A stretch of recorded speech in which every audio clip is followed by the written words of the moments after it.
May bonggang paandar ang isa sa inaabangang pelikula ngayong taon na The Kingdom at official entry din po yan sa Metro Manila Film Festival 2024. Mula po sa Mall of Asia sa Pasay, nasa frontline ng balitang yan si News 5 digital producer Von Belinario.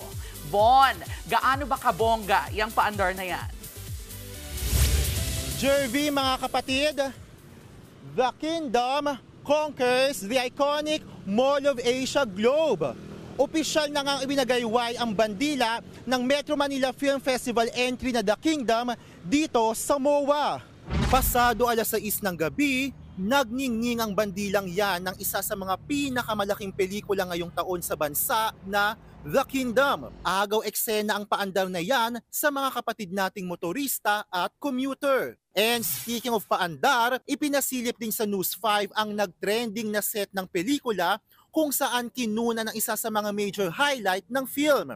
At ang feels, Pilipinas na hindi nasakop ng mga dayuhan.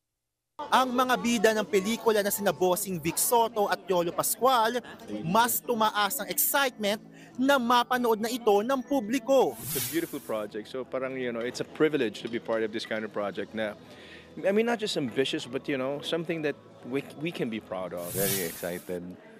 Alam ko mahirap, very challenging yung role.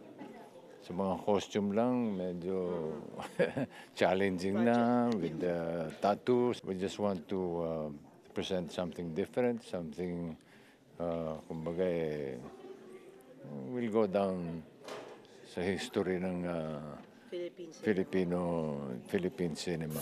Bukod sa set, binisita rin natin ang pictorial ni Bossing, Papa P, Christine Reyes, Sid Locero, Sue Ramirez at iba pang cast kung saan makikita at mafe-feel ang royalty vibe at pagka-Pilipino ng mga tauhan. Lahat ng yan at iba pa para sa inaabangang pagsasama ng malalaking bituin sa big screen para sa bigating proyekto. Jervy, mga kapatid, ang grand reveal na yan ng bandila ng The Kingdom dito sa MOA Globe ay isa lamang sa mga pasabog ng produksyon para sa inaabangang pelikula ng taon sa MMFF. Siyempre, ang The Kingdom ay under ng MZ Television Productions, ng APT Entertainment at ng MQuest Ventures.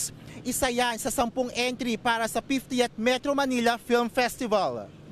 Yan ang latest mula rito sa MOA. Jervy? Nako, excited kaming lahat para sa The Kingdom. Maraming salamat, Von Belinario. Mga kapatid, ito po ang inyong K-Alaman Queen, Kalad Karen. Always remember na ang K-Alaman ay K-Yamanan. Kaya para sa latest showbiz news at dagdag impormasyon, mag-follow at mag-subscribe sa social media pages ng News 5. Okay?